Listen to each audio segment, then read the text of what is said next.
በግድቡ ሰበብ እምባቢ ቸረችር ጥቁር ፕሮፓጋንዳ ቢያንቦለቡል ምንም ሊይዝለት አልቻለም እና ያም ሆኖ ሙከራውን አላቆምም። በነገራችን ላይ በትላንትናው ዕለት በነበረው ሰልፍም ሆነ ለዚያ ሰልፍ ይደረግ በነበረ ልምምድ ምክንያት የሰዎች ሕይወት አልፏል። ብልጽግና ለሆነ ለሚያመልከው አካል የደም ግብር ካላቀረበ በስተቀር ሰርቫይቭ እንደሚያደርግ የሚያስብ አይመስልም። ድርጊቱ ሁሉ በደም የተነከረ ተግባሩ ሁሉ ማናቸውም መልክ ይኖረው ቅርጽ ይኖረው ይዘት ይኖረው የደም ማፍሰስን የሚያስከትል የሆነ ይመስላል። ሰሞኑን እንኳን ዘመነ ካሴና ድሪባ ኩምሳ ወይም ጃልመሮ ተገናኙ እያለ ውዑታውን እያሰማ ነው። ይህንን የሁለቱን መሪዎች መገናኘትም እንደ ባንዳነትና ባዳነት እየፈረጀ ከፍተኛ ዘመቻ እያካሄደ ነው። ከፋኖ እጁ ሰጠ ብሎ በመገናኛ ብዙሃን ያቀረበው አንድ ግለሰብም አገዛዙ የሚፈልገውን ይህንን ትርክት እየተናገረ ነው። አገዛዙም ቀደም ሲል ለጠቀስኩት የጃልመሮና የዘመንን መገናኘት እንደ ባዳነትና እንደ ባንዳነት እየፈረጀ ነው። አብይ አህመድ የአገሪቱ አጠቃላይ ጥፋትና ጥፋት ብቻ ነው እንጂ የሚያመጣው አንዳችም ረብ የለም የምንለው ለምን እንደሆነ እሱን ጉዳይ አድርጋችሁ እየተናገራችሁ ነው። ይሄ የሚያሳየው ተቃውማችሁም ቢሆን እኮ የምታወሩት ስለሱ ነው የሚሉ ሰዎች አሉ። ይህንን ሲሉ ነው ያስታወስኩት። ምን መሰላችሁ? ኮቪድ-19 እዚህ በአሜሪካም ሆነ በመላ ዓለም ተሰራጭቶ ትልቅ ወረርሽኝ በሆነበት ወቅት ዶናልድ ትራምፕ እኔ በቂ ሚዲያ ሽፋን እያገኘሁ አይደለም፣ ሰው ሁሉ ኮቪድ እያለ ነው ሲል ባራክ ኦባማ መጥቶ ተመልከቱት በኮቪድ የሚዲያ ሽፋን እንኳን ይቀናል ብሎ ነበረ። አብይ አህመድን የምናወራው በሽታን በምናወራበት ሴንስ ነው። አደጋን በምናወራበት ሴንስ ነው። ችግርን በምናወራበት ሴንስ ነው። ኖቶሪየስ መሆንና ተወዶ አጀንዳ መሆን መካከል ከፍተኛ ልዩነት አለ። የሌሎች ሀገራትን ባለስልጣናትና ዲፕሎማቶች ምንድነው የምታወሩት? አገሬ እኮ አልተወረረችም፣ ዜጎቼ እኮ አልተገደሉም ብሎ የተከራከረ ባለስልጣናትና ዲፕሎማቶቹ በአንጻሩ ኢትዮጵያ እኮ በባዕድ ትወራለች፣ ወራሪውም ጦር ዜጎቿን እየገደለ ነው ሲሉ እሱና ባለስልጣናቱ አደባባይ እየወጡ ኢትዮጵያ አልተወረረችም፣ ዜጎችም አልተገደሉም ብሎ ዜጎቹን ክዶ ለባዕድ ወራሪ ጥብቅና የቆመ ሌላ መሪ ነኝ ባይ በሌላ የዓለም ክፍል እንኳን በኢትዮጵያ በሌላ የዓለም ክፍል ስለመገኘቱ እርግጠኛ አይደለሁም። ዴፊኒቲቭሊ የለም ባልልም እኔ በንባቤ ግን ከአብይ አህመድ ጋር በአገር ክህደት የሚስተካከል ሌላ ሰው መኖሩን ያላውቅም።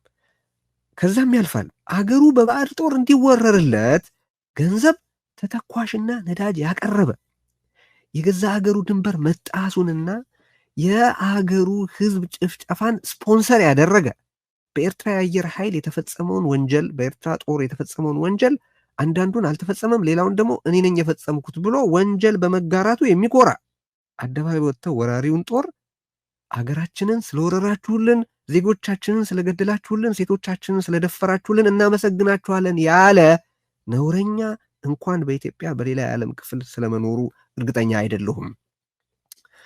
ሴቶች እኮ በወንድ ነው የተደፈሩት በማለት የዜጎችን ስቃይ እንደማይጋራ ብቻ ሳይሆን ፖሊሲው እንደሆነ በይፋ ያወጀና አስገድዶ መድፈርን እንደ ጦር መሳሪያ የሚገለገል መሆኑን በአደባባይ ያስታወቀ ነው አብይ አህመድ።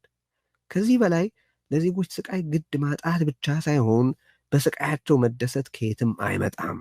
ስለሆነም ዜጎችን በራሱ ኃይሎች በማስደፈሩ ዘረፈጅ፣ በሌሎች ኃይሎች እንዲደፈሩ በማድረጉ ባንዳ፣ ለተደፈሩት አንዳችም መቆርቆር ባለማሳየቱ ደግሞ ባዳ እንለዋለን።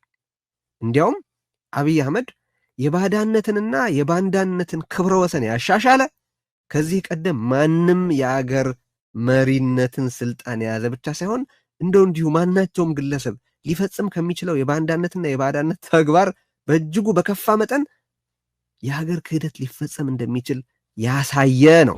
አሚን አልቡርሃን ለሱዳን መገናኛ ብዙሃን እኮ ቁልጭ አድርጎ የተናገረው ነገር ነው። ይህ ሰውዬ እብድ ነው ወይ? ራሱ መሬቱን ውሰድ ካለኝ በኋላ አደባባይ ወጥቶ ይሄ ትክክል አይደለም ምናምን የሚለው ለምንድን ነው ብሎ ያም እኮ በለዘበ ደረጃ እኮ ነው ያንንም እኮ ያለው። ስትሮንግሊ እኮ ይሄ ትክክል አይደለም የሀገሪቱ ግዛት መወረር የለበትም እኮ ብሎ በቀናይነት ሲናገር እኮ አልተስተዋለም። ግን ያም ያላቸውንም ለይምሰል ያላቸውንም ነገሮች አልቡርሃን በጣም የገረመው ነገር ነው። ድሃ ሉዓላዊነት የለውም። የአብይ አህመድ ፖሊሲ ሌላ ጊዜ እንመለስበት ይሆናል። ግን አብይ አህመድ ለችግሮች የሚሰጣቸው መፍትሄዎች ከችግሮቹ የከፉ ናቸው መፍትሄዎች ከተባሉ። በነገራችን ላይ ላይክ ሳታደርጉ አትሂዱ። ሼር አድርጉ፣ ሰብስክራይብ አድርጉ። ይህንን ዝግጅት ብዙዎች እንዲታደሙት አድርጉ። ብዙ ነገሮች እናነሳለን። ብዙ የአበል ሰልፎች አስወጥቷል በትናንትናው ዕለት። በዚህ ምክንያትም የሰዎች ህይወት ጠፍቷል፣ ቀጥሏል የአገዛዙ የአርበኝነት ተውኔት። በዛ ምክንያት የህፃናት ህይወት ጠፍቶ በአገዛዙ መገናኛ ብዙሃን ግን ይሄ አልተዘገበም። በጣም የሚያሳዝን ነገር ነው። እሱንም በአንድ ፐርስፔክቲቭ እንመለከተዋለን። ሁለተኛ በኢትዮጵያ ያሉት ኃይላት ተገናኙብኝ፣ የእነዚህ ኃይላት መገናኘትም ባዳነትም ባንዳነትም ነው የሚል ፕሮፓጋንዳ አሁንም ከአገዛዙ በኩል በስፋት እየተረጨ ነውና እሱንም እውነት ብልጽግና በዓለም ላይ ባንዳና ባዳ ብሎ ሊከሰው የሚችል ኃይል እንኳን በሀገር በዓለም ላይ አለ ወይ? ባዳና ባንዳነት ራሱ ምን ማለት ነው? ከዚህ ከቀደሙ የአገዛዙ ሪከርዶች አንጻር ይሄ እንዴት ይታያል የሚለውንም እናነሳለን።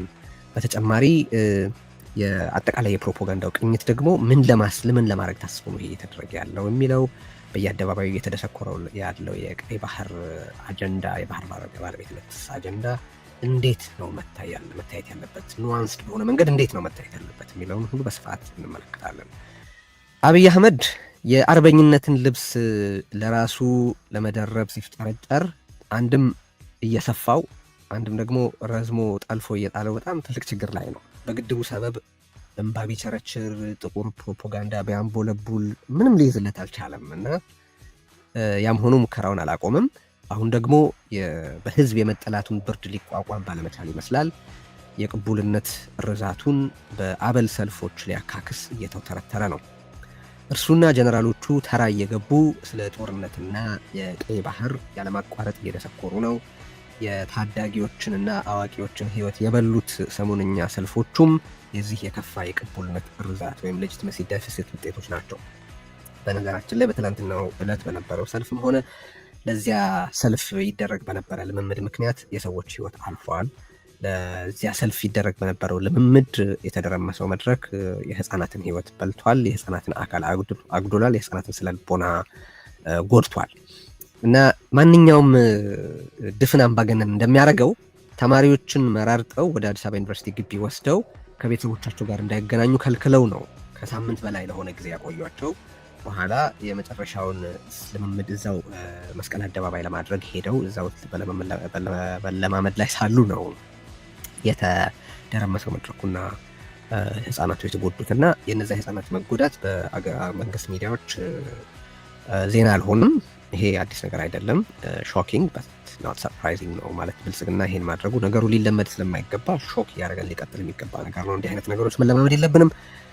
ነገር ግን ብልጽግና የሰው ህይወትና የሰው ደም ግድ ሲለው አይታወቅም በስከዛሬ ዘመኑና አሁንም አዲስ ነገር አላደረገም። ከዛ በተጨማሪ በትናንትናው ሰልፉ በሚካሄድበት ወቅት ዝናብ በመምጣቱና በዛ ምክንያት በተፈጠረ መረጋገጥ ሰዎች መሞታቸው ታውቋል።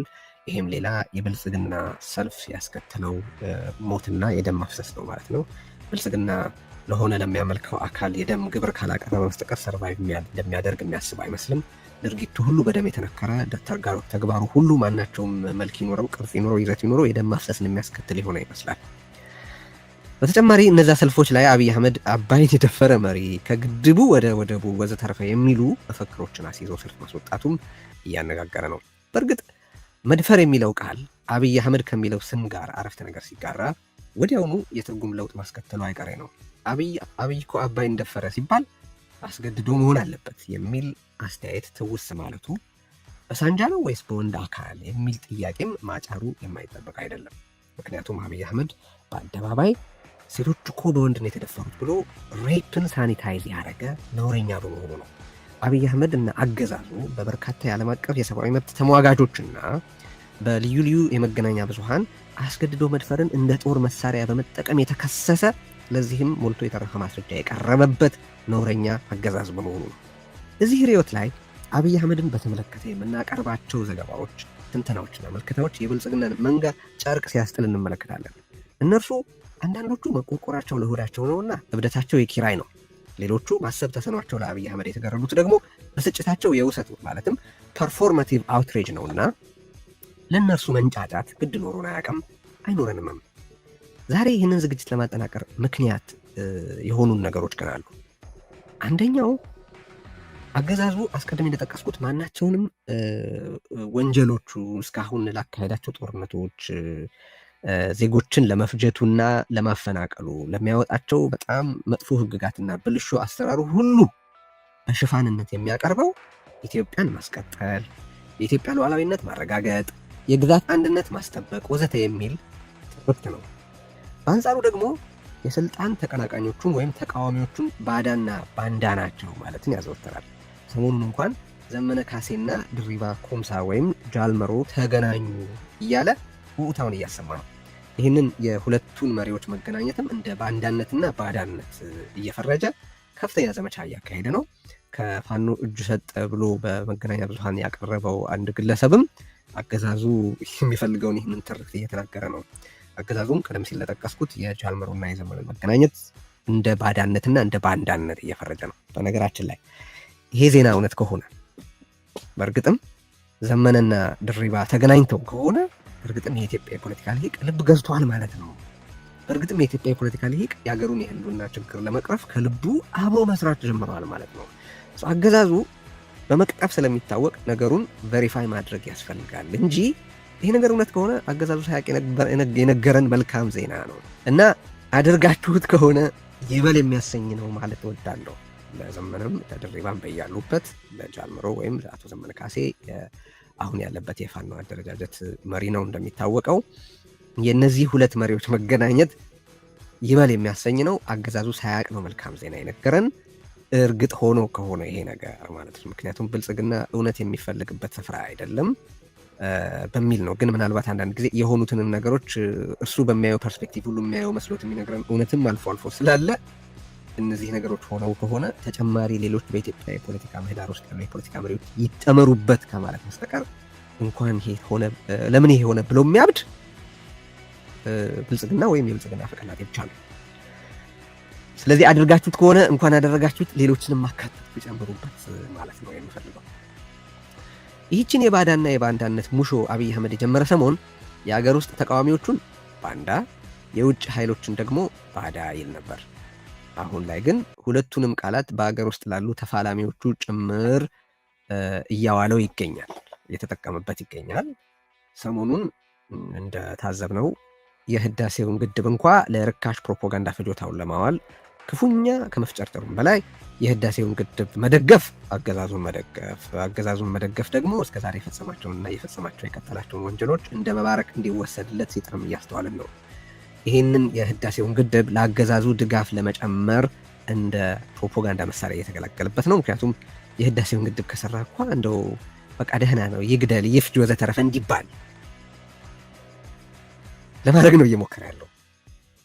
አብይ አህመድ ራሱን ሰዎች እንዳልተገነዘቡት አርበኛ፣ ህዝቡን ደግሞ እንዳልገባው ደንቆሮ ወይም ሀገር እንደካደ ባንዳ ለመሳል የመሞከር ድፍረቱንም ተመልክተናል። ስለሆነም እስካሁን አብይ አህመድ ከፈጸማቸው ስፍር ቁጥር ከሌላቸው የሀገር ክህደት ወንጀሎችና ተግባራት አበይቶቹንና በሐቅነታቸውን ብዛም የማያከራክሩትን ብቻ መርጠን በፈርጅና በማስረጃ በተረጋገጡ ተጨባጭ ሀቆች የአገዛዙን እውነተኛ ምንነትና የአብይ አህመድን ማንነት ለታሪክ ለህግና ለህሊና ግብአትነት አደራጅቶ ማኖር አስፈላጊ ነው ብለን አስበናል። አንዱ እሱ ነው። ሁለተኛ አብይ አህመድ የአገሪቱ አጠቃላይ ጥፋትና ጥፋት ብቻ ነው እንጂ የሚያመጣው አንዳችም ረብ የለም የምንለው ለምን እንደሆነ ከዚህ ቀደም ተደጋግሞ በርዕዮት እንደተነሳው ዛሬ ከርዕዮት ታዳሚዎች ጋር ብናወጋውስ ብለናል። እንደ የባህር በር ባለቤትነት ያሉ በሌሎች ሁናቴዎች ወይም መሪዎች ተነስተው ወይም ተራምደው ቢሆን ልንደግፋቸው እንችል የነበሩትን የኢትዮጵያን የብሔራዊ ጥቅም የተመለከቱ አጀንዳዎች አብይ አህመድ አነሳቸው ሲባል የምንቃወመውና ነገም ጉዳዩ እንዳይነሳና እንዳይሳካ አድርጎ እየገደለው ነው የምንለው ለምን እንደሆነም ማንሳት ፈልገናል። ሶስተኛ ይሄ አሁን ሊፈጥር እያለ ያለው የአርበኝነት ምስል ለአገዛዙ ድጋፍ ለመጨመር በተጨማሪም ይህንን ተጠቅሞ ተቀጥሎ ሊያካሂድ ለተዘጋጀበት ጦርነት የትርክት ንጣፍና መደላደል አድርጎ ሊጠቀምበትና ህዝቡን ለቀጣይ እልቂት ለማሰናዳት እየሰራ በመሆኑ ነው። በሰሞነኛ ሰልፎቹም ያስያዛቸው መፈክሮች የሚናገሩት የሚያረጋግጡት ይህንኑ ነውና ነው። በአጠቃላይ አብይ አህመድ የአገሪቱ ህልውና ጸር፣ የአገሪቱ ሉዓላዊነት ሻጭ፣ የአገሪቱ የህዝቦች አንድነት ህመም፣ የአገሪቱ ብሔራዊ ጥቅሞች አደጋ ነው የምንልበትን ምክንያት እናወሳለን። ወደ ዝርዝር ጉዳዮች ከመሄዴ በፊት ግን እዚህ ጋር የአብይ አፈቀላጤዎች የሚሏት ነገር አለች፣ የአብይ ንብረቶች የሚሏት ነገር አለች። በተደጋጋሚ እኮ የዚህን ሰውዬ ስም ስትጠሩ ያው እሱ አሸንፏል ማለት ነው፣ እሱን ጉዳይ አድርጋችሁ እየተናገራችሁ ነው። ይሄ የሚያሳየው ተቃውማችሁም ቢሆን እኮ የምታወሩት ስለሱ ነው የሚሉ ሰዎች አሉ። ይህንን ሲሉ ነው ያስታወስኩት ነው መሰላችሁ። ኮቪድ-19 እዚህ በአሜሪካ ሆነ በመላ ዓለም ተሰራጭቶ ትልቅ ወረርሽኝ በሆነበት ወቅት ዶናልድ ትራምፕ እኔ በቂ ሚዲያ ሽፋን እያገኘሁ አይደለም፣ ሰው ሁሉ ኮቪድ እያለ ነው ሲል ባራክ ኦባማ መጥቶ ተመልከቱት በኮቪድ የሚዲያ ሽፋን እንኳን ይቀናል ብሎ ነበረ። አብይ አህመድን የምናወራው በሽታን በምናወራበት ሴንስ ነው፣ አደጋን በምናወራበት ሴንስ ነው፣ ችግርን በምናወራበት ሴንስ ነው። ኖቶሪየስ መሆንና ተወዶ አጀንዳ መሆን መካከል ከፍተኛ ልዩነት አለ። በርድ ፍሉ በመጣበትም ጊዜ ስለ በርድ ፍሉ አውርተናል። ሌሎች ህመሞች በመጡበትም ጊዜ ስለ ህመሞቹ አውርተናል። ህመሞቹ አደጋ ናቸው፣ ችግር ናቸው። ግን ስኬታማና አጀንዳ ጠቃሚ አጀንዳ ሴት በማድረጋቸው ነው እንዴ? ህመምና በሽታን በምናወራበት ሴንስ ነው ለአብይ አህመድ ደጋግመን የምናወራው። የአገር ህመም ነውና የሀገሩን ህመም ለማመላከት ደጋግመን መጥቀስ፣ ደጋግመን ማንሳት ይገባናል። ሁለተኛ ስቴቱን ፐርሰናላይዝ አድርጎታል። በራሱ መንገድ ከነ መዓት ችግሮቹ ተቋማዊ የነበረውን ስቴት ሁሉንም ነገር ወደ ራሱ ጠቅልሎ ግን ፍጹም አዳክሞ አገሩንም ሆነ የአገሪቱን ስቴት በራሱ ሚጢጢ ምናብ በራሱ ቁመትና ወርድ አሳንሶና ከርክሟልና ያም የአገሪቱን እጣ ፈንታ በዛው ልክ የከፋ አደጋ ውስጥ ጥሏልና ስለ በሽታ ስለ ህመም በምናወራበት መንገድ ነው የምናወራው። just get this።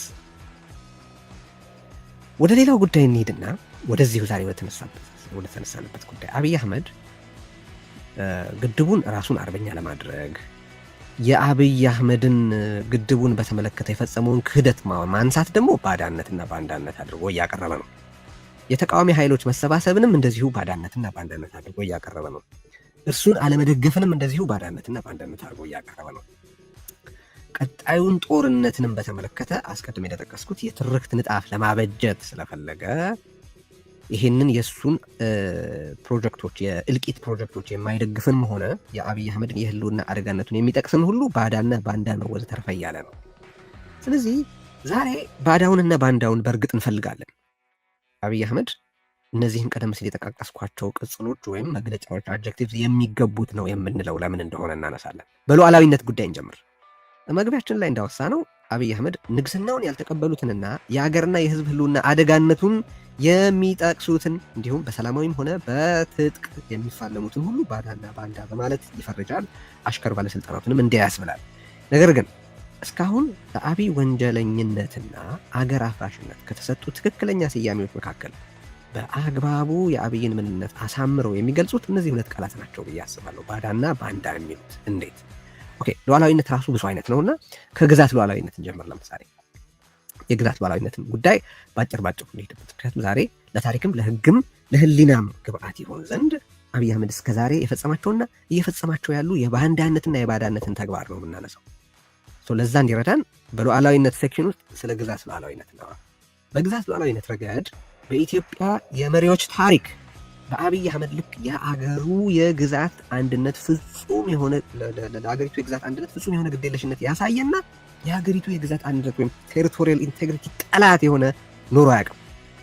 ከዚያም አልፎ ተርፎ ሌላ ባዕድ ጦር ጋብዞ በሚመራው አገር ላይ ያለን ህዝብ አብሮና አስተናብሮ የጨፈጨፈና ያስተፈጠፈ ከዚህ ቀደም ሌላ ማንም መኖሩን በአብይ አህመድ ልክ ይሄን ያደረገ ሌላ ማንም መኖሩን እኔ አልነበርኩም። የሌሎች ሀገራትን ባለስልጣናትና ዲፕሎማቶች ምንድነው የምታወሩት? አገሬ እኮ አልተወረረችም፣ ዜጎቼ እኮ አልተገደሉም ብሎ የተከራከረ ባለስልጣናትና ዲፕሎማቶቹ በአንጻሩ ኢትዮጵያ እኮ ባዕድ ትወራለች፣ ወራሪውም ጦር ዜጎቿን እየገደለ ነው ሲሉ እሱና ባለስልጣናቱ አደባባይ እየወጡ ኢትዮጵያ አልተወረረችም፣ ዜጎችም አልተገደሉም ብሎ ዜጎቹን ክዶ ለባዕድ ወራሪ ጥብቅና የቆመ ሌላ መሪ ነኝ ባይ በሌላ የዓለም ክፍል እንኳን በኢትዮጵያ በሌላ የዓለም ክፍል ስለመገኘት ወክለኛ አይደለም። ዴፊኒቲቭሊ የለም ባለንም እኔ በልባቤ ግን ከአብይ አህመድ ጋር በአገር ክህደት የሚስተካከል ሌላ ሰው መኖሩን ያላውቅም። ከዛም ያልፋል። አገሩ በባዕድ ጦር እንዲወረርለት ገንዘብ ተተኳሽና ነዳጅ ያቀረበ የገዛ አገሩ ድንበር መጣሱንና የአገሩ ህዝብ ጭፍጨፋን ስፖንሰር ያደረገ በኤርትራ የአየር ኃይል የተፈጸመውን ወንጀል በኤርትራ ጦር የተፈጸመውን ወንጀል አንዳንዱን አልተፈጸመም ሌላውን ደግሞ እኔ ነኝ የፈጸምኩት ብሎ ወንጀል በመጋራቱ የሚኮራ አደባባይ ወጥተው ወራሪውን ጦር ሀገራችንን ስለወረራችሁልን፣ ዜጎቻችንን ስለገደላችሁልን፣ ሴቶቻችንን ስለደፈራችሁልን እናመሰግናችኋለን ያለ ነውረኛ እንኳን በኢትዮጵያ በሌላ የዓለም ክፍል ስለመኖሩ እርግጠኛ አይደለሁም።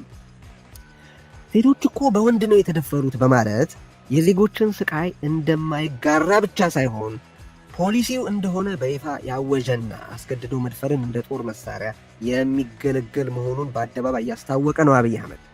ከዚህ በላይ ለዜጎች ስቃይ ግድ ማጣት ብቻ ሳይሆን በስቃያቸው መደሰት ከየትም አይመጣም።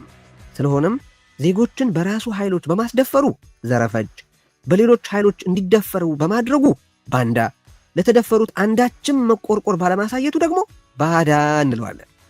እንዲያውም አብይ አህመድ የባዳነትንና የባንዳነትን ክብረ ወሰን ያሻሻለ ከዚህ ቀደም ማንም የአገር መሪነትን ስልጣን የያዘ ብቻ ሳይሆን እንደው እንዲሁ ማናቸውም ግለሰብ ሊፈጽም ከሚችለው የባንዳነትና የባዳነት ተግባር በእጅጉ በከፋ መጠን የሀገር ክህደት ሊፈጸም እንደሚችል ያሳየ ነው። ስለዚህ በዚህም ውጤትነት በሰሜን በኩል የኢትዮጵያ ሉዓላዊ ግዛቶች አሁንም በሻዕቢያ ቁጥጥር ስር ናቸው። አንድ ትይዙልኛላችሁ። አሁን ይሄ this is a textbook definition of ባንዳነት አይደል? ሁለተኛ፣ በሰሜን ምዕራብ በኩል አብይ አህመድ የትግራዩን ጦርነት ለማስጀመር ዝግጅቱን ካጠናቀቀ በኋላ ጦርነቱን በሚያስጀምርበት ወቅት ሸሽተው ሱዳን የሚገቡ እንዳይኖሩ ለመከላከል ስለፈለገ ከአልቡርሃን ጋር አዳማ ላይ ተገናኝቶ ተቃዋሚዎች ሱዳን ገብተው እንዳይሸሹ ወይም እንዳይደራጁ እንዲያደርግለት፣ በምላሹ ደግሞ በጣም ሰፊ የሆነውን የአልፋሽቃን ግዛት የኢትዮጵያ የሆነውን የአልፋሽቃን ግዛት እንዲወስድ ተስማምተዋል። በመሆኑም የሱዳን ጦር እነዚያንም አካባቢዎች የተቆጣጠረው እንዲሁ በአብይ አህመድ ግብዣ ነው። በወቅቱ ስለ ሱዳን ጦር የኢትዮጵያ ግዛትን መውረር እርሱም ራሱ አብይ አህመድም ሆነ ጀነራሎቹ ሲጠየቁ ሱዳኖች ወንድሞቻችን ናቸው፣ ጠላታችን ጁንታ ነው ማለታቸው ይታወሳል። አብይ አህመድ ኤርትራን ለወረራና ለጭፍጨፋ ሱዳንን ለግዛት ወረራ ጋብዟል። አልቡርሃን ለሱዳን መገናኛ ብዙሃን እኮ ቁልጭ አድርጎ የተናገረው ነገር ነው። ይህ ሰውዬ እብድ ነው ወይ? ራሱ መሬቱን ውሰድ ካለኝ በኋላ አደባባይ ወጥቶ ይሄ ትክክል አይደለም ምናምን የሚለው ለምንድን ነው ብሎ ያም እኮ በለሰበ ደረጃ እኮ ነው ያንንም እኮ ያለው ስትሮንግሊ እኮ ይሄ ትክክል አይደለም የሀገሪቱ ግዛት መወረር የለበትም እኮ ብሎ በቀናይነት ሲናገር እኮ አልተስተዋለም። ግን ያም ያላቸውንም ለምሳሌ ያላቸውንም ነገሮች አልቡርሃን በጣም የገረመው ነገር ነው። ስለዚህ አብይ አህመድን ስመለከተው እንዳለው እንደሆነው ነው። እንደ ባንዳነቱ፣ እንደ ባዳነቱ፣ እንደ ዘራፈጅነቱ፣ እንደ ሀገር ከሃዲነቱ ነው።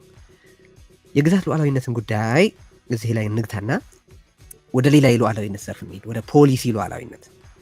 እዚህ ላይ አስቀድሞ መነሳት የሚኖርበት ጥያቄ የፖሊሲ ሉዓላዊነት ራሱ ምንድን ነው የሚለው ነው። የፖሊሲ ሉዓላዊነት ማለት የሀገር የራሷን ኢኮኖሚ፣ ማህበራዊ፣ የደህንነት፣ የውጭ ጉዳይም ሆነ ሌሎች ማናቸውን ፖሊሲዎች ያለ ውጭ ተጽዕኖ ከህዝቦቿ ጥቅም ጋር በተጣጣመ መልኩ የመንደፍ የመወሰንና የመተግበር አንጻራዊ ነፃነት ማለት ነው። የፖሊሲ ሉዓላዊነት ማለት በራስ እግር ቆሞ በራስ ራስ ተቆጥሮ አሁን ባለው ዓለማዊ ስርዓት ውስጥ እንደነ IMF፣ ዓለም ባንክ፣ የዓለም የንግድ ድርጅት ወይም WTO ካሉ ተቋማትና በየቦታው ያሉ መንግስታት ከፈጠሯቸው ቀጣናዊ አደረጃጀቶች እንዲሁም የዓለሙ ስርዓት መሪዎች ከሆኑ ልዕለ ኃያላን አገራት ግፊት አንጻራዊ ነፃነትን በተቻለ መጠን አስጠብቆ ከራስ አገርና ህዝብ ጥቅምና ፍላጎት ጋር የታረቁና የተገናዘቡ ፖሊሲዎችን መቅረጽ፣ መከተልና መተግበር መቻል ማለት ነው። ብየናውን ካስቀመጥነው በኋላ የቀደመው የኢትዮጵያ ታሪክ በዚህ ረገድ ምን ይመስላል የሚለውን እኔ ምንም እንኳ ኢትዮጵያ በድህነቷ ጥልቀት ሳቢያ በእርዳታና በብድር ላይ በእጅጉ የምትመረኮን ሀገር ብትሆን የቀደሙ መሪዎችም ሆኑ ያዋቀሯቸው መንግስታት አንጻራዊ በሆነ መጠን የፖሊሲ ሉዓላዊነታቸውን ለማስጠበቅ ጥረት ሲያደርጉ ነው የምናውቀው። ለምሳሌ ቀዳማዊ ኃይለ ሥላሴን ብንመለከት ከአሜሪካ ጋር ጥብቅ ዲፕሎማሲያዊ ትስስር የመመስረታቸውን ያክል ከሶቪየት ህብረትም ጋር መልካም የሚባል ግንኙነት የነበራቸው። በኢትዮጵያ ውስጥ በእርሻና ተያያዥ በሆኑ ዜጎችን በእርሻ ረገድ ለማዘመንና ለመሳሰሉ የመሬት ነክ ፕሮጀክቶቻቸው ከሶቪየት ህብረት 400 ሚሊዮን ሩብል አግኝተው ነበር። ንጉሠ ነገሥቱ ነገራቸው ከሶቪየት ህብረት ከአሜሪካ ጋር ጥብቅ ትስስር በነበራቸው ወቅት መንግስቱ ኃይለማርያም አገሪቱን ጭልጥ ብላ ወደ ሶሻሊስት ካምፕ እንድትገባ ቢያደርግም በሌሎች አካባቢ በጥምረት ለመስራት የሚቸገሩትን ኩባና ሶቪየት ህብረትን ግን በሶማሊያ ወረራ ቅልበሳ ጉዳይ ተሳስረውና ተጣምረውም እንዲሰሩና አስፈላጊውን ወታደራዊ ድጋፍ በሚደንቅ ፍጥነት እንዲያቀርቡ ትልቅ ዲፕሎማሲያዊ ስራ ተሰርቷል። ሌሎችም በነበረው አውድ ውስጥ የተሰሩ የዲፕሎማሲ ስራዎች አሉ። ቀጥሎ ደግሞ የሀገሩ ህዝብ በተራበበት ወቅት መጀመሪያ አካባቢ ከማንገራገሩ እና ምን ከማለቱ በስተቀር በኋላ ከአማጽያን ጋር ስምምነት ተደርሶ ከፍተኛ የሆነ ቁጥር ያለው የእርዳታ ወደ ሀገሪቱ ገብቶ የተራቡ ሰዎች ህይወት የመታደግ ስራ ተሰርቷል። ይህም አንድ የዲፕሎማሲ ሳክሰስ ተደርጎ መወሰድ የውጭ ጉዳይ ፖሊሲ ነጻነት ተደርጎ ሊወሰድ የሚችል ነገር ነው። የኢህአዴግ መንግስት ደግሞ ከአሜሪካም ከቻይናም ጋር ምሳሌያዊ የሆኑ ትስስሮችን ከመፍጠሩ ባሻገር በአቶ መለስ ዜናዊ ቋንቋ የኒዮ ሊበራሎችን ሀቲት ሳያላምጥ ስላልዋጠ የሀገሪቱን የልማት ግቦች ከእርዳታና ብድር ጋር ለሚመጡ አደገኛ የፖሊሲ ሀሳቦች ወይም ፖሊሲ ፕሪስክሪፕሽንስ ሳይንበረከክ የልማት አጀንዳዎቹን አስፈጽመዋል። ከምዕራብ ሀገራትና ተቋማት የተገኘውን ብድርና እርዳታ ከምዕራብ ሀገራትና ተቋማት ፍላጎትና መመሪያ ውጪ በሆኑ የሀገሪቱን ህዝብ ግን በዘላቂነት በሚጠቅሙ ፕሮጀክቶች ላይ በማፍሰስ የሀገሪቱን የፖሊሲ ሉዓላዊነት አስጠብቋል። እነርሱ በገንዘብ ለመደገፍ አሻፈረኝ ያሉባቸውን እንደ ህዳሴው ግድብ ያሉ ፕሮጀክቶችን ደግሞ በራስ አቅም በመስራት የሀገሪቱን የፖሊሲ ነጻነት አረጋግጧል። ኃይለማርያምም ከሞላ ጎደል ያንን መንገድ ተከትሎ የቀጠለ ነበር። ኦኬ፣ ይህንን ካልን በኋላ በዚህ ሚዛን አብይ አህመድን ስንለካው በሰፈሩም አይገኝ። ቀደም ሲል በጠቀስናቸው መሪዎች በሰፈራቸው አይገኝም፣ በአጠገባቸው በዙሪያቸው የለም። በዚህ ረገድ የአብይ አህመድን አስተሳሰብ ጥቅል አድርጎ የሚገልጽ በቃ በደንብ አድርጎ ሰማፕ የሚያደርግልን ንግግሩ ድሃ መብትና ሉዓላዊነት የለውም የሚለው አስተያየቱ ነው። ድሃ ሉዓላዊነት የለውም። የአብይ አህመድ ፖሊሲ ሌላ ጊዜ እንመለስበት ይሆናል። ግን አብይ አህመድ ለችግሮች የሚሰጣቸው መፍትሄዎች ከችግሮቹ የከፉ ናቸው። መፍትሄዎች ከተባሉ በነገራችን ከችግሮቹ የከፉ ናቸው። አሁን የበለጠ ነፃ እንድንሆን ምንድነው የበለጠ ነፃ እንድንሆን ሉዓላዊነታችን የበለጠ እንዲጸና ነፃነታችን የበለጠ ሴኪዩር እንዲሆን ሀብታም መሆን አለብን ማለት አንድ ነገር ነው። ድሃ መብት የለውም ካልክ ግን በቃ ሰረንደር አድርገሃል ማለት ነው። መብቴን የምጠይቀው ሀብታም ሰውን ነው፣ እስከዛ ልገዛ ብለሃል ማለት ማለት አንድ የድሃ ሀገር መሪ በራሱ አንደበት በዚህ መጠን መብትና ሉዓላዊነት የለኝም ብሎ ዲክሌር ሲያደርግ ነው ያለው። ብልጽግና ካልመጣ ድሃ ሀገር ደግሞ ስለ መብት ሊያወራ አይችልም። ስንዴ እየለመነ አንድ ድሃ ሉዓላዊነት የለውም ብሎ በቀጥታ የሚናገርበት ንግግር ነበር። ኤኒዌይስ እና በቃ አስተሳሰቡ ይሄ ነው አስተሳሰቡ። እንዲህ እያሰበ ነው የሚወስነው፣ እንዲህ እያሰበ ነው የሀገሪቱን ፋይናንሻል ጉዳዮች የሚወስነው ማለት ነው። እና አሁን እዚህ ጋር የሚመጣው ክርክር ምን መሰላችሁ? ይሄ እኮ የፖሊሲ ለውጥ ነው። ሰው የሆነ መንግስት ግራ ዘመም ነበር፣ አሁን ቀኝ ዘመም ሆኗል። የሆነ አካል የኢትዮጵያ ልማት የሚረጋገጠው እነዚህን ተቋማት በመከላከል ነው ነበር፣ ፕሮቴክሽኒስት ፖሊሲ ነበረው። ሌላው ደግሞ አይ ከዓለም ገበያ ጋር ተቀላቅላ እንደተፈለገ ብትወዳደር ነው የሚያዋጣት ብሎ ያምናል። ሰው የፖሊሲ ለውጥ ሊሆን አይችልም የሚል ጥያቄ ሊያነሱ የሚችሉ ሰዎች ይኖራሉ። ለዚህ ሁለት ምላሽ ነው ያለኝ። አንድ፣ አብይ ያደረገው የርዕዮተ ዓለም ወይም የፖሊሲ ለውጥ አይደለም። ለምን? አብይ አህመድ ብልጽግናን ከሌሎች ይለየዋል ብሎ በኩራትና በተደጋጋሚ ከተናገራቸው ነገሮች መካከል አንዱ ምንድን ነው? ብልጽግና ይሄ ነው የሚባል ርዕዮትና አቋም የሌለው ነው ማለቱ ነው አይደል? ስለዚህ የሀገሪቱን መንግስታዊ ፖሊሲ ከግራ ወደ መሃል ወይም ከግራ ወደ ቀኝ የማምጣት ሂደት አይደለም የተካሄደው። ይልቅስ ምን ላደርግላችሁ፣ ምን ልሆንላችሁ ብሎ በስልጣን ለመክረም የሚፈልገውን ምንድነው ለሚያቀርብለት ሁሉ በማናቸውም ዋጋ፣ በተለይ ከፍ ላለ ዋጋ አገልግሎት ለመስጠት የቀረበ የስልጣን አመንዝራነት ነው። አብይ አህመድ ያሳየው ያንን ነው። ሁለተኛ፣ ራሱ በተደጋጋሚ የቅቡልነቱና የመቻሉ ምንጭ እነዚሁ ኃይሎች እንደሆኑ መግለጹን ማስታወስ ያስፈልጋል። በተለያየ ጊዜ ሲናገር ህዝቡን እናንተ እኮ መሪነቴን ባትቀበሉም ዓለም መስክሮልኛል፣ ጊዜው የኢትዮጵያ ማለትም የኔ ሲዝን ነው፣ እዚህም ማረጋገጫዎቹ ከተለያዩ ዓለም አቀፍ ተቋማት እያገኘናቸው ያሉ ሽልማቶች ናቸው ሲል ተሰምቷል። ስለዚህ አብይ አህመድ ሲመጣም ቅቡልነቱንም ሆነ መንግስትነቱን ይቀዳ የነበረው ከዓለም አቀፍ ተቋማትና ከአንዳንድ ሀገራት ነበረ፣ ከህዝቡ አይደለም፣ አልነበረም። ስለዚህ አንድ የርዕዮተ ዓለም ለውጥ አላደረገም፣ የፖሊሲ ለውጥ አላደረገም። ቢካዝ ፖሊሲ ይሄ ነው፣ ርዕዮተ ዓለሜ ይሄ ነው ብሎ ስለማያውቅ። በተግባር የሚያሳየው ያንን ስላልሆነ ብልጽግና ይሄ ነው የሚባል የሚታመንለት በጎ ሀሳብ አለ ተብሎ ስለማይወሰድ ማለት የለም። ሁለተኛ ደግሞ እንዳልኩት የቅቡልነቱና የጌቶቹን ምንነት አስቀድሞ የለየ ነው። አገሩ ሊሰማው ስላልፈለገ ነው እንጂ አስቀድሞ ለይቷል። እኔ ያደርኩት እነ ገሌ የተባሉ አምላኮች ነው ብሎ ለእነዚህ ዓለም አቀፍ ተቋማትና አንዳንድ ሀገራት ማለት ነው ከእነሱ ያለው ትስስር የሆነ አይዲዮሎጂ ኖሮት በዛ ስበት ምክንያት የመጣ ሳይሆን ስልጣኑን ለማስቀጠል የሚያስችል ድጋፍ እስካደረጉልኝ ድረስ እኔ ኢትዮጵያን ገላ እነሱ ገንዘባቸውን እናቀርባለን። በዚህ ምክንያት ግንኙነታችን ይቀጥላል፣ እኔም ስልጣን ላይ ይቆያለሁ፣ ሀገሪቱ እየማሟች እጄ ላይ እየማሟችም ቢሆን የሚል ነው። ለዚህ ነው አብይ አህመድ ቱ ዘ ሃይስት ቢደር ነው ሀገሪቱንና ራሱን የሚሸጠው። ለዚህ ነው የስልጣን አመንዝራ ነው የምለው። ሌላው የህዳሴው ግድብ ለፖለቲካ ፍጆታ የተጀመረ መሰራት ያልነበረበት በ10 ዓመት የማያልቅ እያለ ማጣጣል የጀመረው ስልጣን እንደያዘ ሰሞኑ ስልጣኑ በያዘ በጣም በአጭር ጊዜ ውስጥ ነው። ጁን 10 2018 ተመልከቱ እንግዲህ ኤፕሪል 1 ላይ ስልጣን የያዘ ጁን 10 2018 ነው ግብጽ ሄደው ግብጽ ተጉዞ ፈጽሞ አንጎዳችሁም ሲል መማሉም ፀሐይ የሞቀው ሀቅ አይደለም ወይ ነው። አሁን እንግዲህ እንዲህ ያለ ከሃዲ ሌሎችን ባዳና ባንዳ ብሎ ሊፈርጅ ሲሞክር ግራ አይልም። በዚህም እኮ አላበቃም። የህዳሴውን ግድብ በዓለም ባንክ በኩል ለግብጽ ሊሸጥ ሲል በህብረተሰቡ እጅ ከፍንጅ ተይዟል። ግድቡን በተመለከተ የግብጽን ጥያቄዎች ከመለሰ በቢሊዮኖች ዶላር እርዳታና ብድር እንደሚያገኝ ቃል ተገብቶለት ስለነበር ያንን አጀንዳ ለውይይት ለብልጽግና ፓርቲ አባላት ወይ ለብልጽግና ተሰብሳቢዎች አቅርበው እንደነበር በወቅቱ ዘግበን ነበር። ርዕዮት ያነጋገራቸው ከራሱ ከአብይ አህመድ ጋር በዚህ ጉዳይ እየተነጋገሩ ሙያተኞች እና IMF እኮ የሚሰጡን ገንዘብ ከግድቡ 2-3 እጥፍ ነው፣ ለምንድን ነው ለግድቡ ብለን ይህንን ብድር የምናጣው እያለ ይናገር እንደነበር አረጋግጠውልናል።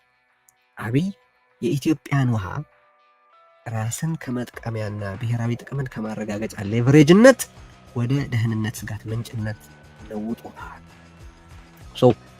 በሉዓላዊነት ስር የግዛት ሉዓላዊነትን አንስተናል፣ የፖሊሲ ሉዓላዊነትን አንስተናል። በፖሊሲ ሉዓላዊነት ውስጥ ደግሞ የኢኮኖሚ ፖሊሲ ሉዓላዊነትንና የሀገሪቱን ውሃ እሴቶችን የተፈጥሮ ሀብትን መጠቀም በተመለከተ ያላትን ሉዓላዊነት በተመለከተ ምን ያህል ኮምፕሮማይዝ እንዳደረገ ምን ያህል የሀገሪቱን ሉዓላዊነት ለጥቃት እንዳጋለጠ ተመልክተናል። ሌላው እዚህ መነሳት ያለበት የውጭ ጉዳይ ፖሊሲ ሉዓላዊነት ነው።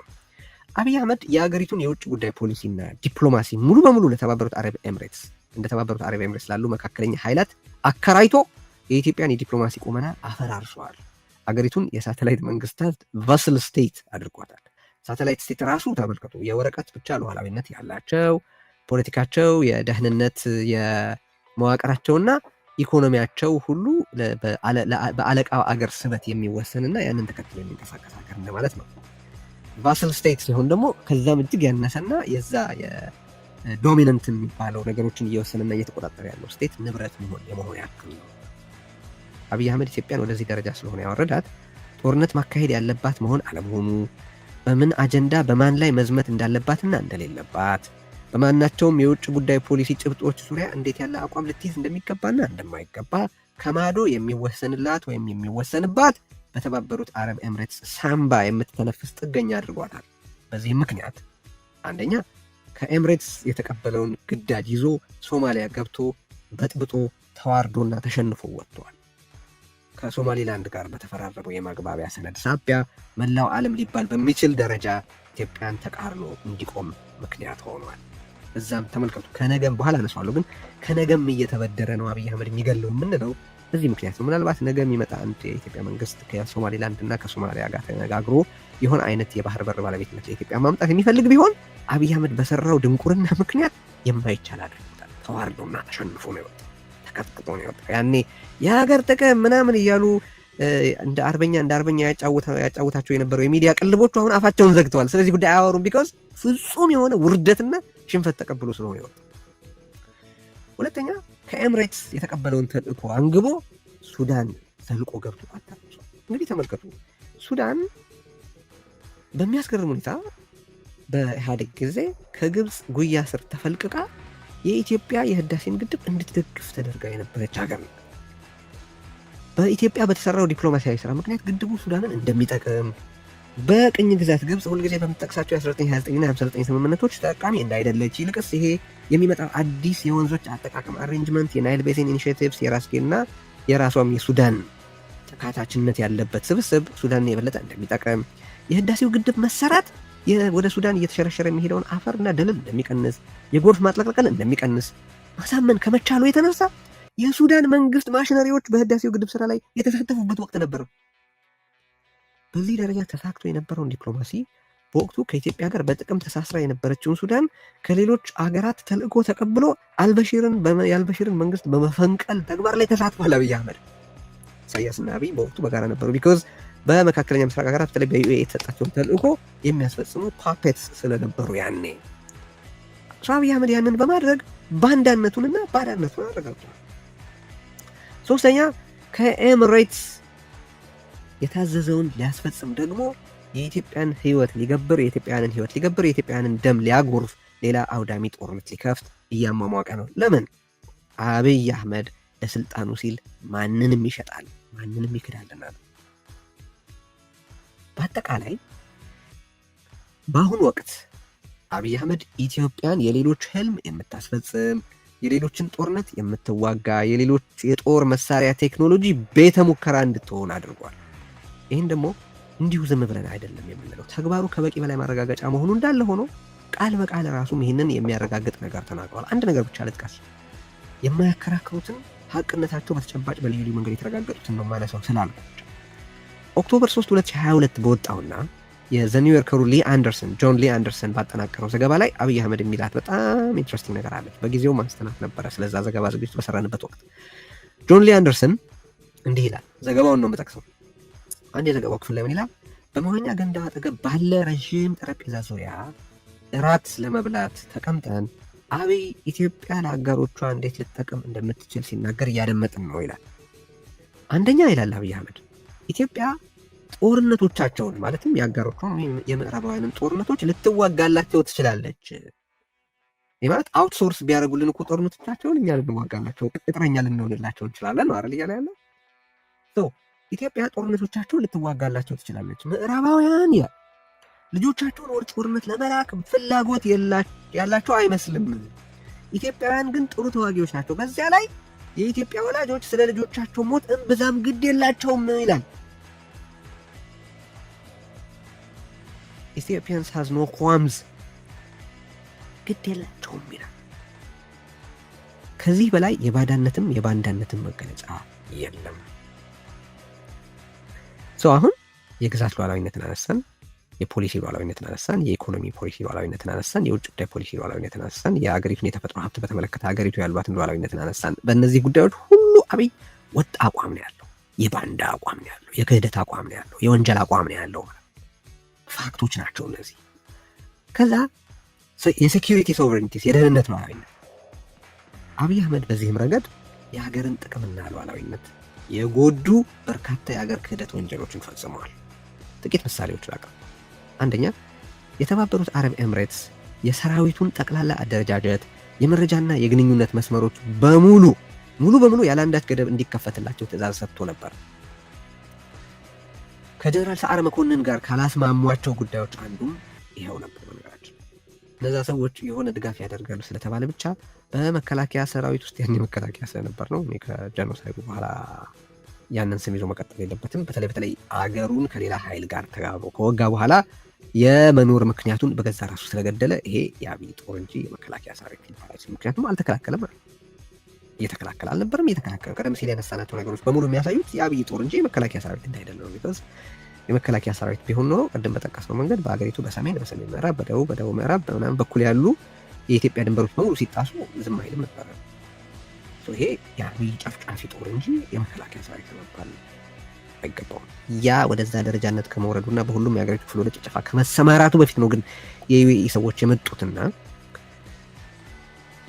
የመከላከያው ሰራዊት ውስጥ የነበሩትን የግንኙነት መስመሮች፣ የመረጃ ምንጮች፣ ምስጢሮች ምናምኖች ሁሉ ሙሉ በሙሉ እንዲከፈትላቸው አዝሏል። ይሄን ከተቃወሙት መካከል አንዱና ዋነኛው ጀነራል ሰዓረ መኮንን ነው። ምናልባት ለጀነራል ሰዓረ በአብይ አህመድ መገደል አስተዋጽኦ ካደረጉ ምክንያቶች አንዱ ይሄ ሊሆን ይችላል። ሌላ የውስጥ የፖለቲካ ተቀናቃኞቹን ስለ ደህንነት ሉዓላዊነት ነው እያወራን ያለ መሆኑን የውስጥ የፖለቲካ ተቀናቃኞቹን ለማሳደድ ሲል የሀገሪቱን የደህንነት መዋቅር እና ምስጢሮች ዛሬ ለፍልሚያ ለሚዛዛተው ለሻዕቢያ ክፍተት አድርጎ ሰጥቶት ነበረ። ይህም አንድ ለሀገሬ ቆረቆራለሁ፣ ስለ ሀገሬ ብሔራዊ ጥቅም እቆማለሁ ከሚል የሚጠበቅ አይደለም። አብይ አህመድ ባንዳና ባዳ ስለሆነ ነው ሻዕቢያን በደህንነት መዋቅሩ ውስጥ ሁሉ ገብቶ ኦልሞስት የሀገሪቱ የደህንነት መዋቅር ሻዕቢያ ቴክ ኦቨር እንዲያደርገው የፈቀደው በዛ ምክንያት። ሶስተኛ የኢትዮጵያን አየር ኃይል ለወቅቱ የዘር ፍጅት አጋሩ ኢሳያስ አፈወርቂ ማስቆኘቱም በስፋት የተዘገበ የአደባባይ ሀቅ ነው። ሌላም። ስለዚህ የሀገሪቱ የደህንነት ሉዓላዊነትም በአብይ አህመድ ዘንድ ተላልፎ የተሸጠ ኮምፕሮማይዝ የተደረገ የተካደ ነው። በደህንነት ሉዓላዊነት ረገድ አብይ አህመድ እንደዚሁ ባንዳም ባዳም ነው። እንግዲህ የተነሳ ነው የአገዛዙን እውነተኛ ስዕል ለማሳየት ነው አይደለም። ስለዚህ ግለሰቡ አብይ አህመድ የተባለው ግለሰቡስ ለኢትዮጵያ አሌጀንስ አለው ወይ? አደባባይ ፓርላማ ላይ እየወጣ ለኢትዮጵያ አንገት ይቀላል ሲል የኢትዮጵያን አንገት እቀላለሁ ማለቱ ነው። አብይ አህመድ ለኢትዮጵያ ሞታለሁ ሲል ኢትዮጵያን እገላታለሁ ማለቱ ነው። ፐርሰናል አሌጀንስ አለው ወይ? ለዚህ ከሌሎች በተጨማሪ ራሱን አብይ አህመድንም ጭምር ነው በምስክርነት የምንጠራው፣ በራሱ ላይ ልናስመሰክረው ማለት ነው። አብይ አህመድ በሀገር ክህደት ወንጀል ተወዳዳሪ አይገኝለትም ብያለሁ በተደጋጋሚ፣ አሁንም እላለሁ። የሀገሪቱን ህገ መንግስትና ዝርዝር ህግጋት ሊፈጽምና ሊያስፈጽም፣ የአገሪቱን ጥቅሞች ሊጠብቅና ሊያስጠብቅ፣ ለሀገሩ ሊታመን መሐላ ከፈጸመ በኋላ የሀገሪቱ ጠላቶች ተብለው ለተፈረጁ አገራትና ቡድኖች ምስጢራዊ መረጃዎችን አሳልፌ እሰጥ ነበር ሲል በገዛ ራሱ አንደበት ያመነ፣ የሀገር ክህደት ወንጀሉን የተናገረ፣ ለሌላ አገር ለመሰዋት ፍላጎት እንዳለው በአደባባይ ያወጀ ሰው ነው። አብይ የራሱን ሚዛን በራሱ ላይ አፕላይ እናደርጋለን ብያለሁ አይደለም። ራሱ አሁን ባንዳና ባዳ ለማለት እየተጠቀመባቸው ያሉ ሁለት መስፈርቶች አሉ። ከዛ በፊት አንድ ሀቅ እናስቀምጥ። ለኦነግ መሰለል ለምሳሌ ኖቬምበር 2019 በወጣው የኦነግ መግለጫ ላይ ጠቅላይ ሚኒስትሩ የኢንፎርሜሽን መረብ ደህንነት ኤጀንሲ ውስጥ ሲሰሩ የወቅቱ መንግስት በምዕራብ የሀገሪቱ ክፍል በነበረ የኦነግ ጦር ላይ ዘመቻ ሊያካሂድ እንደሆነ ነግረውናል ሲል መግለጫ አውጥቶ ነበር። አብይም በነገራችን ላይ አምቦና ሐረር ላይ ከህዝብ ጋር ዝግ ስብሰባ ባደረገበት ወቅት በኢንሳ የመንግስት ሹመኛ ሆኖ በሰራባቸው ዓመታት ለኦነግ መረጃ ያቀብል እንደነበር መናገሩን ቢቢሲ ዘግቧል።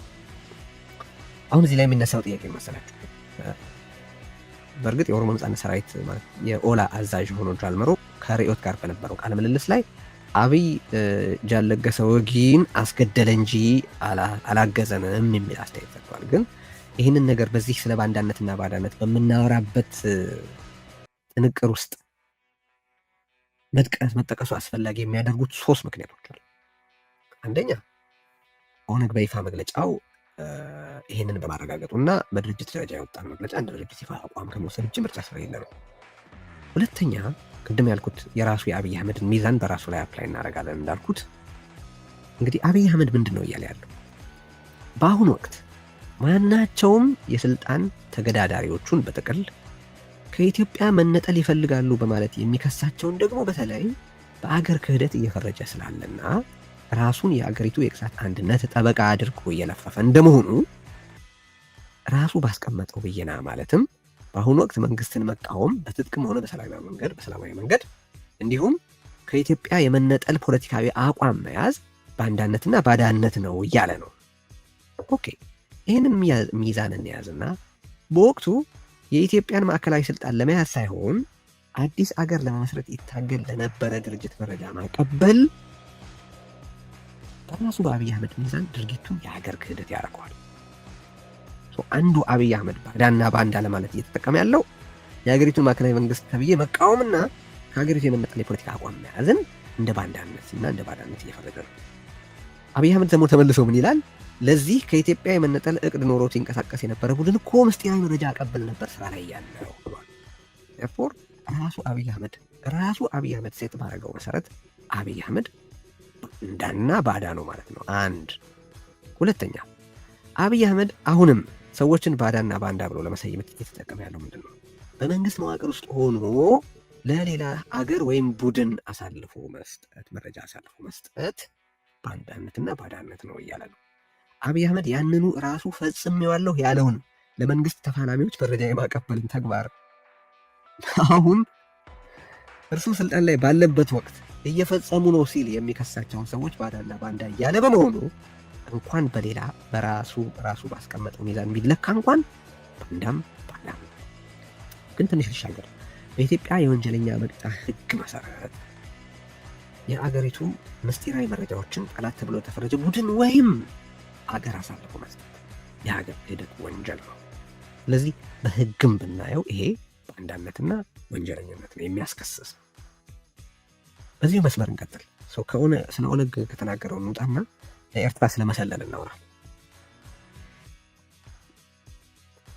እስካሁን በኢትዮጵያ ታሪክ ውስጥ ኮንክሪት በሆነ መንገድ ስልጣን ከመያዙ በፊትም ሆነ ስልጣን በያዘበት ወቅት እገሌ ለሚባል አገር ይሰልል ነበር ተብሎ ጠንካራ አሊጌሽን የቀረበበት ሌላ ሰውን ያላውቅም። ለኤርትራ መሰለል አብይ አህመድ ለኤርትራ ስለመሰለሉ ስናወራ አቶ አንዳርጋቸው ጽጌ ከኤልቲቪ ጋር ባደረገው ቃለ ምልልስ ላይ አብይን ከሻዕቢያ ጋር ስለማገናኘት ሚናው ሲናገር ኢሳያስ ይህንን ልጅ እንዴት አመናችሁት ብሎ ሲጠይቀው ያኔ እኮ እነዛን ምስጢራዊ መረጃዎች ለእኛም ለእናንተም ያቀብለን የነበረው እርሱ ነው በማለት እንዳሳመነው ተናግሯል። ይቺ ንግግር ኋላ ላይ ከቃለ ምልልሱ ተቆርጣ እንድትወጣ ቢደረግም ቃለ ምልልሱ ሲካሄድ እዛው የነበሩ የመጀመሪያ ደረጃ እማኞች ግን ይህንን አረጋግጠዋል። አብይ ለኤርትራ ምስጢራዊ መረጃዎች ሲያቀብል እነዛ ኤርትራ የደረሱ ምስጢራዊ መረጃዎች መዳረሻቸው ካይሮም ጭምር እንደሚሆን መጠራጠር ጥልቅ የዋህነት ነው። ስለሆነም አብይ ለኤርትራ መረጃዎችን ሲያቀብል ለግብፅም ደርቦ እየሰራ እንደነበር ግልጽ ነው ማለት ነው። እዚህ ላይ ስልጣን እንደያዘ ይህንን ተመልከቱልኝ። ስልጣን እንደያዘ የቀድሞ የደህንነት መስሪያ ቤት ባልደረቦችን አባሮና አስሮ ሲያበቃ በይፋ በፓርላማ በጠላትነት የተፈረጀችውን ኤርትራን በዚያው ጠላት ተብላ በተፈረጀችበት ወቅት በመሰለላቸው እሱ በኋላ መጥቶ ወዳጅ አገርን በመሰለል የሚል ክስ በእነሱ ላይ ማቅረቡ በጊዜው ጉድ ከማሰኘቱ በላይ ለኤርትራ ይሰልል እንደነበር ውግንናው ለአገር እንዳልነበር ተጨማሪ ጥቆማ የሚሰጥ ነገር ሆኖ እናገኘዋለን። እዚህ አሁን ከኤርትራ ጋር ግንኙነት በተቆራረጠበት ሻዕቢያ በኢትዮጵያ ውስጥ ገብተው ጥቃት የሚፈጽሙ ኃይላትን በአስተሳሰብ የማይስማሙትን ሳይቀር ያሰለጥን በነበረበት፣ ሻዕቢያ በሶማሊያ ውስጥ ገብቶ ከኢትዮጵያ ጋር በፕሮክሲ ይዋጋ በነበረበት፣ ሻዕቢያ በተለያየ መንገድ የኢትዮጵያን ብሔራዊ ጥቅም አንደርማይን በሚያረጉ አቋሞች ይሳተፍ በነበረበት፣ ሻዕቢያ ከግብፅ ጋር ወግኖ በመለስ ዜናዊ ቋንቋ የግብፅ ነጭ ለባሽ ሆኖ ይገረድ በነበረበት ወቅት ኤርትራን ይሰልሉ የነበሩትን ሰዎች አብይ አህመድ ኋላ ላይ መጥቶ ወዳጅ አገርን በመሰለል ብሎ ከሷቸዋል ነው እያልኩ ነው። ይሄ የአደባባይ ዜና ነው። ስለዚህ አሁን የኤርትራ ስለመሰለል አውርተናል፣ ለኦነግ ስለመሰለል አውርተናል። ሌላን ጨምር ለአሊጀንስ እያወራን ስለሆነ ስለ ፐርሶናል ኮሚትመንት እያወራን ስለሆነ ለአሜሪካ እሰዋለሁም ብሏል አብይ አህመድ፣ ለአሜሪካ እሞታለሁ ብሏል። ቀደም ብለን በጠቀስነው የጆን ሊ አንደርሰን ዘኒውዮርከር ዘገባ ላይ እኔ እኮ ለአሜሪካ እሞታለሁ ሲል እመራዋለሁ ለሚለው አገር ተአማኒነትም ቃል ኪዳን ወይም አሊጀንስም እንደሌለው በዓለም ፊት የተናገረ ሰው ነው። ስለዚህ አሁን አብይ አህመድ ራሱን የአገር ሉዓላዊነት ጠበቃ፣ የአገር አንድነት ጠበቃ አድርጎ ሊስል ሲሞክር ነውረኝነት ነው። በልኩ ሊነገረው ይገባል። አንተ የሀገሪቱ የግዛት ሉዓላዊነት ጠላት ነህ መባል አለበት። አንተ የሀገሪቱ የፖሊሲ ሉዓላዊነት ጠላት ነህ መባል አለበት። አንተ የሀገሪቱ የኢኮኖሚ ፖሊሲ ሉዓላዊነት፣ የደህንነት ሉዓላዊነት፣ የተፈጥሮ ሀብት አጠቃቀምን በተመለከተ ያለ ሉዓላዊነት ጠላት ነህ። አሊጀንስህም ለኢትዮጵያ አይደለም። አንተ የባንዳነትና የባዳነትን ክብረ ወሰን ያሻሻልክ ወንጀለኛ ነህ ሊባል ይገባዋል እንጂ ቴክ ኦቨር እንዲያደርግና ራሱን በአርበኝነት እንዲስል እንዲኩል ሊፈቀድለት በፍጹም አይገባም። ያንን ለማድረግ ሀቆቹን አንድ ላይ ሰባስበን አንድ ትክክለኛውን ስዕል እንድናይ፣ ሁለት ይህን በተመለከተ በሚነሱ ውይይቶች ሁሉ በማስረጃ የተደገፈ ክርክርና በማስረጃ የተደገፈ ሌብሊንግ እንዲኖር ነው። አብይ አህመድ በባንዳነቱና በባዳነቱ ኔመን ሼም መደረግ ስላለበት ነው እነዚህን ተጨባጭ ሀቆች እየጠቀሱ ያለው ነው። በዛሬ ዝግጅታችን አንዱ እናነሳዋለን ብዬ ያልኩት ነገር የዚህ የቀይ ባህር ጉዳይ ነው። ዘመቻ ለደም ባህር የምንበትን ምክንያት ያ ነው። በነገራችን ላይ ርዕዮታውያን በሚገባ እንደምታውቁትና እንደምትመሰክሩት እኔ የባህር በር አጀንዳን በኢህአዴግ ወቅትም በአብይ አህመድ ጊዜም በሚነወርበት ወቅት ስለ ባህር በር አስፈላጊነት እንድንነጋገር ብዙ ጥሪ ያለው። በርዕዮትም ደግሞ ያንን በተመለከተ ውይይቶች በስፋት አድርገናል። እንደ ርዕዮት የባህር በር ባለቤትነት አጀንዳ ቢፎር ኢት ዋዝንት ኩል አሁን እንደሚያወሩት ያሉት አብይ አህመድ ሲከፍታቸው እንደሚንቆረቆሩት ያሉት ሰዎች አይደለም። ማንም ስለ ባህር በር ሊነጋገር ማለት እጅግ የሚበዛው ሊቅ ስለ ባህር በር ሊነጋገር ወይ በመታከት ወይ ደግሞ በአቋም ተረጅቶ ስለ ባህር በር ሊነጋገር የማይፈልግበት ጊዜ በዚህ በርዕዮት የባህር በር ባለቤትነት አጀንዳ በተመለከተ ተደጋጋሚ አንስተናል። በርዕዮት የባህር በርን የተመለከቱ ትንተናዎችና ቃለምልሶች አቅርበናል። አሁን አገዛዙ ገንዘብ ሲያቃምሳቸው አደባባይ ላይ ወጥተው ስለ ቀይ ባህር እንደሚጎፈሉት ሳይሆን እንደ አድርባዮቹ ሳይሆን ወይም አብይ ሚዲያ ላይ አይቶ ስልጣን ይሰጠን ይሆናል በሚል ተስፋ በባህር በር ፍቅር የናወዙ አስመስለው እንደሚተውኑት ፈንገሳ ፈጮሌዎች ሳይሆን የምር አምነንበት ከበርካታ ሰዎች ጋር የተሟገትንበት ጉዳይ ነው የባህር በር ባለቤትነት። እንዲህ ሆኖ እያለ አብይ አህመድ በስልጣን ጫጉላ ላይ በነበረበትና እጅግ የሚበዛው የሀገሪቱ ኢሊት በጭብጨባና በአምልኮ በሰከረበት ወቅት ለአብይ አህመድ በቀጥታ ካቀረቧቸው ጥያቄዎች አንዱ ይህንን የባህር በር ባለቤትነት የተመለከተ ጥያቄ ነበር። ጥያቄው ታዲያ አሁን አብይ አህመድ ስለ ባህር በር ቢቀባጥርም ሊደገፍ አይገባውም የምለው ለምንድን ነው የሚለው ነው። ለዚህ የሚከተሉት ምክንያቶች አሉ። አንደኛ የቅደም ተከተል ጉዳይ ነው። በዛ ጉዳይ አምንበት ነበር፣ አሁንም አምንበታለሁ። ነገር ግን የህልውና አደጋ ማናቸውንም ቅደም ተከተል ያዛባል። አብይ አህመድ ዘረፈጅነቱና የህልውና አደጋነቱ ለህብረተሰቦች ብቻ አይደለም፣ በጠቅላላ ለምልአተ ሀገሩም ነው። ኢትዮጵያ የባህር በር አጀንዳን ለማንሳት በቅድሚያ ራሷ መቀጠል፣ ራሷ መኖር አለባት። እንደ ሀገር መቀጠል፣ እንደ ህብረተሰብም መቆየት አለብን። የባህር በሩ ተጠቃሚዎች እንደሆነ እኔ ባህር የሻትኩት ኖራ የህገ መንግስትም ሆነ የመዋቅር የዲሞክራሲ ችግሮቿንና ጥያቄዎቿን ለመፍታት ለምትጣጣር እና ለምትፈታ ሀገር እንጂ በአብይ አህመድ አገዛዝ ሳቢያ የህልውና አደጋ ላይ ለወደቀችና ለመሞት ለምትጣጣር ኢትዮጵያ አይደለም። ከሞተች ምኑን ትጠቀምበታለች? ይሄ እጅግ አስፈላጊ ነጥብ የሚሆነው ያለችበት የህልውና አደጋ ለጊዜው ማናቸውንም ነገሮች አቁማ ለራሷ ህልውናና ለህዝቦቿ መቀጠል ከምንም በላይ ቅድሚያ በመስጠት መንቀሳቀስ በሚገባት ሁኔታ ላይ እንድትሆን ስለተገደደች። ስለዚህ ህልውና ፕሪቬይልስ በቃ ህልውና የነገሮች ሁሉ አለቃ። የባህር በር አብይንም ስጠይቀው ለታላቋ ኢትዮጵያ ትልቅ መሆን የባህር በር ባለቤትነት ቁልፍ ጉዳይ ነውና ስለዚህ ምን ታስባለህ ነው አይደል? ኢትዮጵያ ኖራ እንድትጠቀምበት ነው። እየጠፋች እያለች ለባህር በር ብታወራና ባህር በርን በተመለከተ ጦርነት ብትገባ ትጠፋና እየተባለ ያለውን አጀንዳ ልትሳካውም ልትጠቀምበትም አትችልም። በአብይ አህመድ ምክንያት በመጣ የህልውና አደጋ ሳቢያ የቅድሚያ የሚሰጠው የሀገርና የህዝብ መቀጠል የሚባል ነገር አለ። አገሪቱ ጠፍታ የባህር በር ባለቤትነት ሊመጣ ስለማይችል አገሪቱ እየጠፋች እያለች ለባህር በር ባለቤትነት ማውራት ዲፊት ዘ ፐርፐስ። ለኢትዮጵያ የባህር በር ባለቤትነት ያስፈልጋል እየተባለ ኢትዮጵያ ከጠፋች there's no point። አንድ እሱ ነው። ሁለተኛ ችግር በችግር ስለማይፈታ ነው። አብይ አህመድ የባህር በር አጀንዳ ቢል ምንም ቢል በምንም አይነት ሊደገፍ አይገባም የምለው ችግር በችግር ስለማይፈታ ነው። ምን ማለት ነው? እኔ አብይ አህመድ የአገሪቱ የዛሬ ቁጥር 1 የደህንነት ስጋት ነው ብዬ አምናለሁ። የባህር በር ለኢትዮጵያ ያስፈልጋል ብዬ ካመንኩባቸውና አሁንም ከማምንባቸው ምክንያቶች አንዱ ደግሞ የአገሪቱ የዘላቂ የብሔራዊ ደህንነት ጉዳይ ነው አይደለም?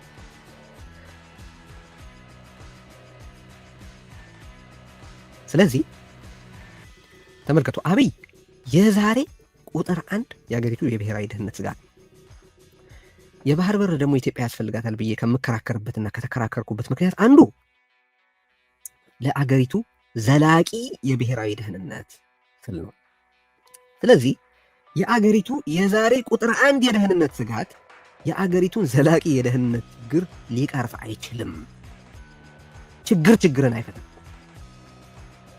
እንደ አብይ አህመድ ያለ ችግር ሊወገድ እንጂ ሌላ ችግር እንዲፈታ ተስፋ የሚደረግበት ስላይደለ ነው።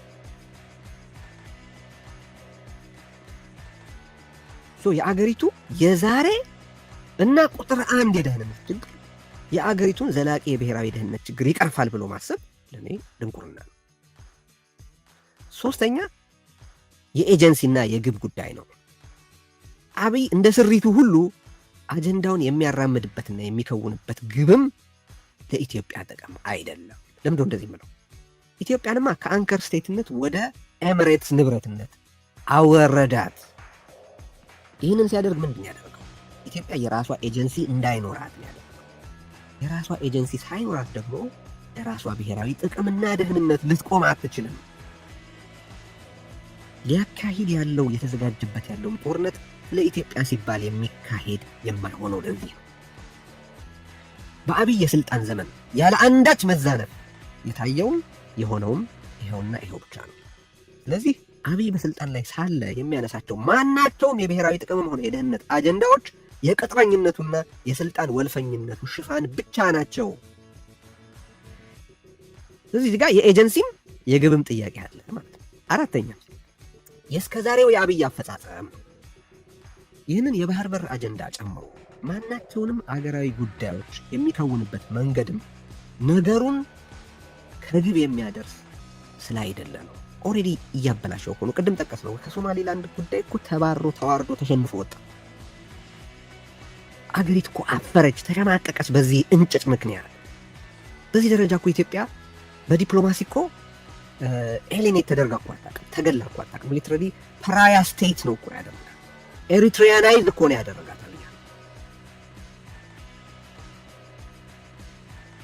በዛ ላይ የእስከዛሬ የአብይን የ7 ዓመታት አፈጻጸም ካያችሁ አብይ የማውደም እንጂ የማሸነፍ ታሪክ የለውም። አብይ ድል ብሎ የሚቆጥራቸውንና የሚጠራቸውን ሁሉንም ሁነቶች ብትመዝኗቸው ሌሎችን የመጉዳት፣ ሌሎችን የማስለቀስ፣ ሌሎችን የማሳጣት፣ ሌሎችን የመንጠቅ እንጂ ለአገሪቱ አንዳች በጎ ነገር የሚጨምር ወይም ያስገኛቸው አዎንታዊ ክንውኖች አይደሉም። የመጨመር አይደሉም። የማጉደል፣ የማጥፋት፣ የማውደም፣ የመቀነስ፣ የመንፈግ፣ የመንጠቅ ናቸው። ድሎቹ በሞላ ደመሰስኳቸው፣ ቀጠቀጥኳቸው፣ አጠፋኋቸው፣ አወደምኳቸው ወዘተ ናቸው። ተከልኩ የሚለው ቢሊዮን ችግኝም ሆነ አመረትኩ የሚለው ስንዴ እንኳ በአንድም ገለልተኛ አካል ያልተመሰከረለት፣ እንዲያውም በገለልተኛ አካላትና ተቋማት በከፋ ጥርጣሬ ላይ የወደቀና ያልተረጋገጠ፣ ከዛ ሁሉ በላይ ግን በኢትዮጵያ ነባራዊ እውነታ ላይ ከቶውኑ የማይንጸባረቅ ባዶ ቅጥፈት ነው። ስለሆነም አብይ አህመድ በስከዛሬ የስልጣን ዘመኑ ያሸነፈው ምንም አይነት ጦርነት የለም፣ ያረጋገጠው የአገር ሰላም የለም፣ ያሳካው ጸረ ድህነት ፍልሚያ የለም፣ የፈጠረው ሀብት የለም፣ ያረጋገጠው ደህንነት የለም፣ የገነባው ዴሞክራሲ የለም፣ የፈነጠቀው ተስፋም የለምና ይህንን የባህር በር አጀንዳም ያሳካዋል ተብሎ ሊታመንና ሊጠበቅ አይችልም። እንዲያውም አብይ ይህንን ጉዳይ በመነካካቱ ነገ በሚገባ አስቦና አስልቶ ይህንን ጉዳይ የሚያነሳ የኢትዮጵያ መንግስትም ሆነ ማናቸውም የፖለቲካ ቡድን ከወዲሁ መከራና እንቅፋት እንዲጋረጥበት ነው የሆነው።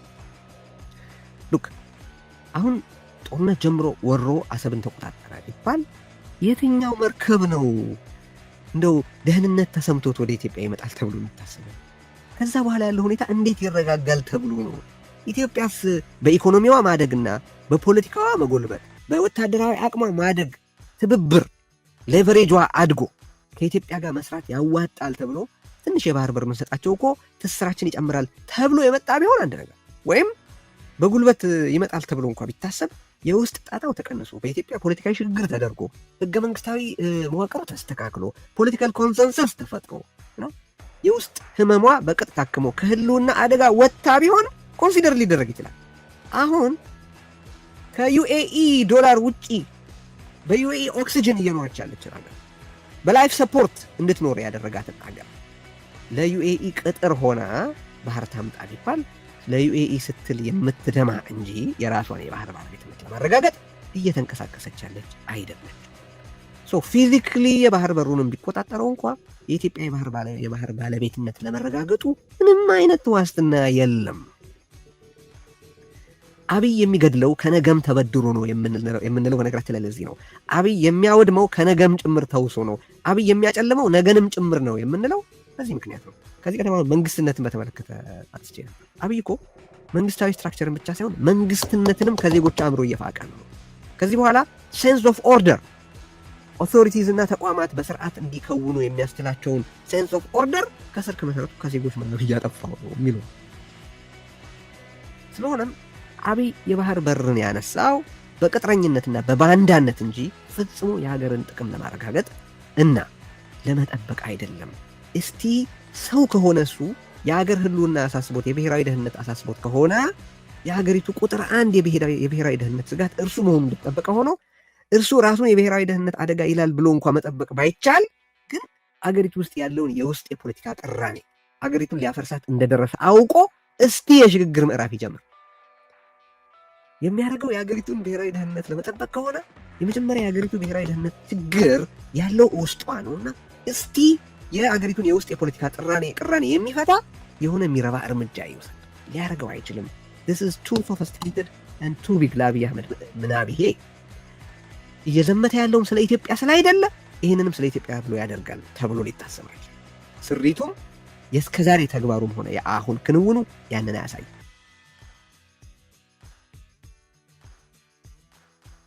ስለዚህ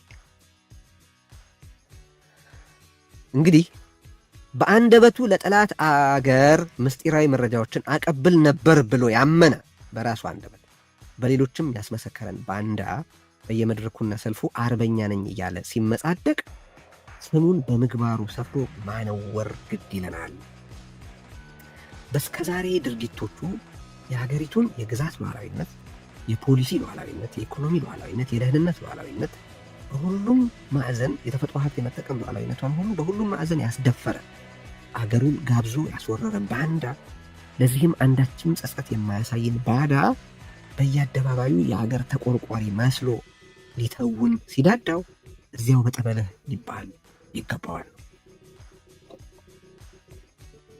ድሃ ሉዓላዊነት የለውም እያለ የኢትዮጵያን የፖሊሲ ሉዓላዊነት አሳልፎ የሸጠን እና በዚህም ምክንያት በሀገሪቱ ላይ ስለደረሰው ሁሉን አይነት ጥፋት አንዳችም ኃላፊነት ሊወስድ የማይፈቅድን ባንዳና ባዳ እንደ ተረቱ ቁርበት አንጥፉልኝ ማለትህ ካልቀረ ቢያንስ ወደማያውቁ ሀገር ሄደህ አድርገው። እኛ ግን ክህደትህን ጠንቅቀን እናውቃለን፣ አውቀናል መባል አለበት። እንግዲህ ተመልከቱ፣ አንድ ሰው የሀገሪቱን የመጨረሻ የአስፈጻሚነት ስልጣን ይዞ የሀገሩን ግዛት ጋብዞ ከማስወረርና ለባዕድ አሳልፎ ከመስጠት በላይ እንዴት አገር ሊክድ ይችላል? አንድ ሰው የሀገሪቱን የመጨረሻ የአስፈጻሚነት ስልጣን ይዞ የኢኮኖሚ ሉዓላዊነቷን አሳልፎ ከመስጠትና ከማስረከብ በላይ የውጭ ጉዳይ ፖሊሲዋን በኪራይ ከማቅረብ በላይ የአገሪቱን የደህንነት መዋቅር ለባዕድ ከፋፍቶ ከመስጠት በላይ በቅጥረኝነት ጦርነት ከመግባት በላይ በግል ደግሞ የአገሪቱን ምስጢሮች ለጠላት ከማሻገር በላይ እንዴት አድርጎ አገርን ሊክድ ይችላል? ስለዚህ አብይ አህመድ ማለት የአገር ክህደት ወንጀል ግዘፍ ሲነሳና አካል ኖሮት ሲንቀሳቀስ ማለት ነው። በኢትዮጵያ ታሪክ ወደር የማይገኝለት ባንዳ፣ ተስተካካይ የሌለውን ባዳ ራሱ አብይ አህመድ። ስለዚህ እሱን ተከትሎ እሱ በሚለኩሳቸው ጦርነቶች ወይም እሱ ሴት ሊያደርገው በሚሞክረው አጀንዳ ገብቶ አካልን መክፈል፣ ህይወትን መክፈል፣ ደምን ማፍሰስ ከንቱነት ነው፣ ትክክል አይደለም። የአገሪቱ የዛሬ ቁጥር 1 የደህንነት ስጋት አብይ አህመድ ነው። ማናቸውም ለራሱ ተገቢ ክብርና ለአቋሞቹ ተገቢ ክብደት የሚሰጥ የፖለቲካል ዲስኮርስ ተሳታፊ እነዚህን ሀቆች ሊዘነጋቸው ኢግኖር ሊያደርጋቸው አይችልም። አገዛዙ አጀንዳ ሴት ለማድረግ በሚሞክርበት ጊዜ ሁሉ ይሄ እውነት ተደጋግሞ ሊነገረው ይገባል። በደህና ጊዜ ለራሱ ጥሩ ስም አውጥቷል፣ ባንዳና ባዳ ነው። በዚህ ስም ለመገለጽ በትክክል ፊት የሚያደርግ አገዛዝም ሆነ በትክክል የሚመጥን ፊት የሚያደርግ ግለሰብ ራሱ አብይ አህመድ ብቻ ነው። ስለዚህ አብይ አህመድ የአርበኝነትን ካባ በፕሮፓጋንዳ እንዲጎናጸፍ መፍቀድ አይገባም። በጣም አመሰግናለሁ። የዛሬ ዝግጅታችን ይሄን ይመስል ነበረ።